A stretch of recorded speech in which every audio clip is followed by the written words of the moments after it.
Moving right along with the action on today's show, we're going to get into some more off-season grades. We finished the entire NFC last episode, so now we're going to shift over back into the AFC, starting with the AFC North.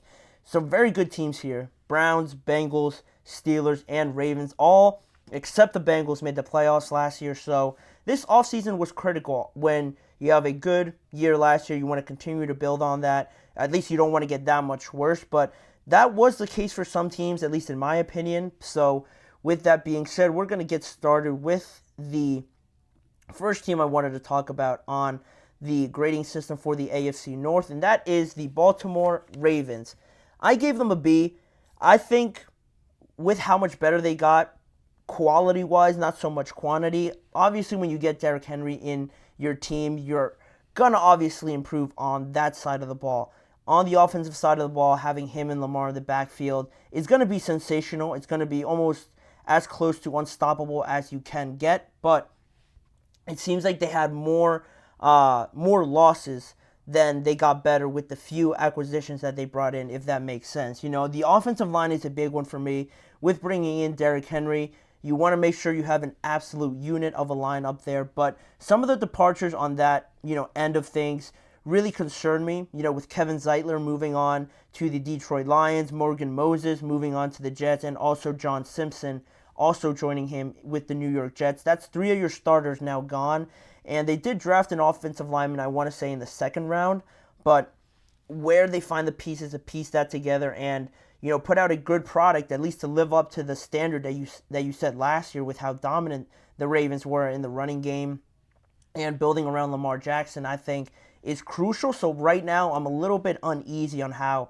they plan to do that. So that concerns me. On the defensive side of the ball, also letting go of Geno Smith. Not only letting him go, but he signs with the Cincinnati Bengals. You let go of Jadeveon Clowney. He signs with the Carolina Panthers. And arguably the biggest loss that they did have overall on their team is Patrick Queen.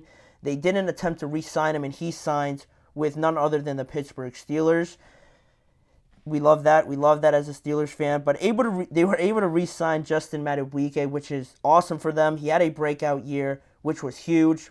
Have some more pass rushers there. If you're going to move on from Clowney, you have somebody up and rising on that defensive line, so that's awesome for them to bring him back. They franchise tag them, so working out a long-term extension also just solidifies him being there for the foreseeable future. And back to Derrick Henry, a special connection with Lamar Jackson. Even though they haven't played a snap yet, obviously, you can only anticipate it's a matter of time before they really get that thing going. And apart from not having that number one receiver, like it continues to be the story with the Ravens, they're trying to do something a little bit more differently, changing the personnel here. I saw an interview that Isaiah Likely did, and he mentioned that they were going to run some more 12 personnel, having him and Mark Andrews out there at the same time. And if they've struggled to find a number one receiver, I like this idea. They also, on top of that, they drafted Nate Wiggins in the first round, and that was a steal, in my opinion, to have him sitting there so late in the draft. One of the top corners, I know he was the top corner in terms of speed, with the record with the time that he set at the combine. They had to draft him. I like that if they're going to lose a Geno Stone or some of the guys like that. It is a good replacement, somewhat there to build on it, develop. But to me, again, the losses concern me, and I think B is fair. B is fair for them this offseason, where I still expect them to be as dominant as they have been. But those losses are something to keep an eye out for sure. Then the next team, the Pittsburgh Steelers, a B+ in my opinion on grading them. A lot of changes they came in. Compared to the Ravens, they had a lot of new players coming in, a lot of good draft picks that I loved, and a lot of signings like I mentioned. Look no further than the quarterback situation, bringing in Justin Fields, bringing in Russell Wilson, completely improving from the quarterback room that you had last year with Kenny Pickett, Trubisky, and Mason Rudolph. Say what you want about Russell Wilson and Justin Fields. I think most would take those two over the three quarterbacks that I did mention, just based on the production that you saw from all five of these guys. the Russell Wilson and Justin Fields duo definitely performed better, and that's something that the Steelers desperately needed on that side of the ball. They improved their offensive line. It seemed like a major goal that they wanted to address in 2024. They spent their first 2 picks in the draft drafting Troy Fautanu, an outside tackle, and also drafting a center, Zach Frazier, out of West Virginia University. 2 players that I think are going to be major contributors right away, making the offensive line a little bit younger, a lot more talented, I would say, also in my opinion. So I love those moves for them. And later on in the draft, they also drafted Roman Wilson, who was slowly climbing up the draft boards, in my opinion.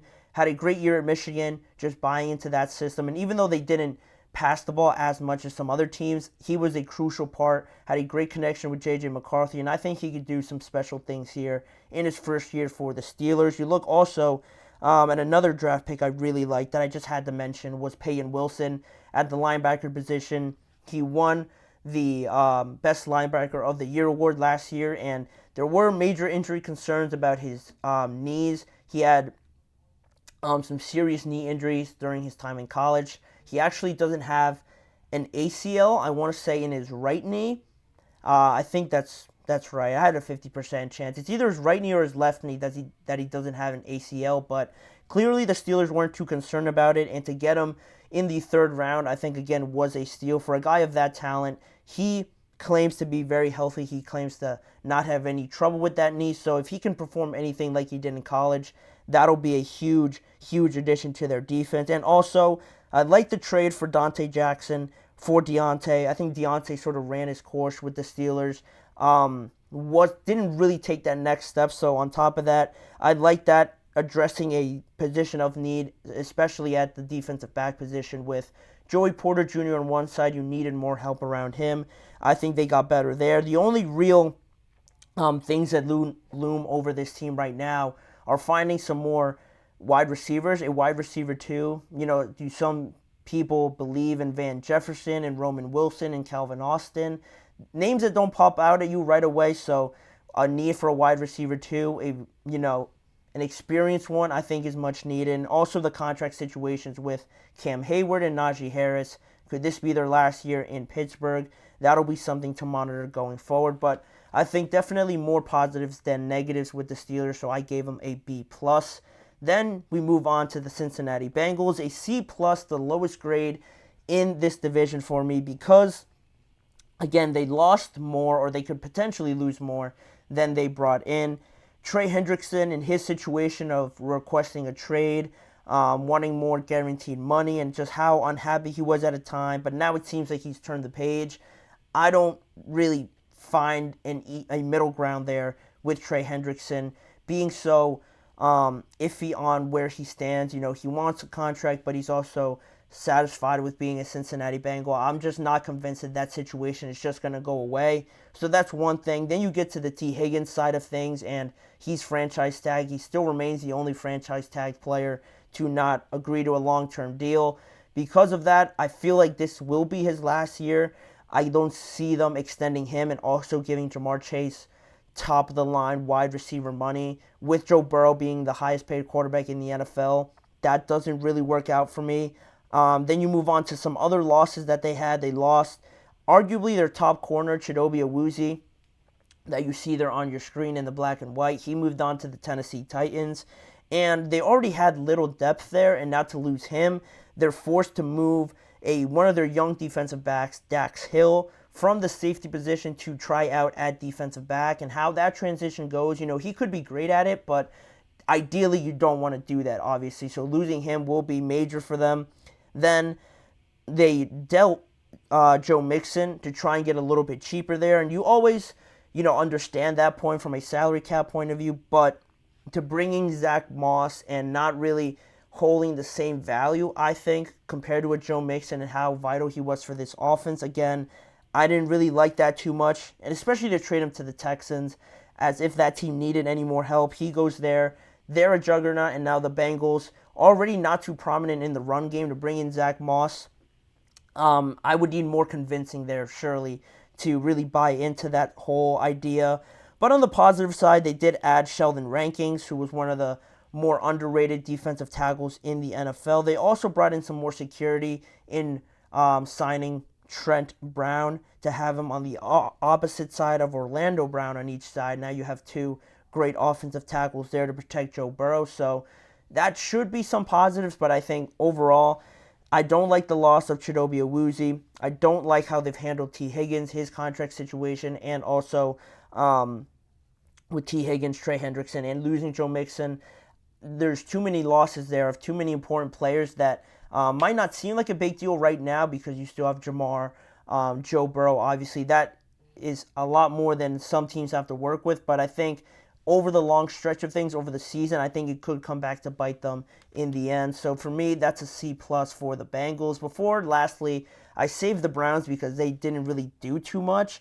They didn't really get worse. They didn't really get too much better. I gave them a B- just because they were right in the middle. And some of the major transactions that they did have was re-signing Zadarius Smith to keep that entire defensive unit together. Even though he only recorded 5.5 sacks last year, there wasn't too many other options on the market, so they didn't really need to release him or move on from him.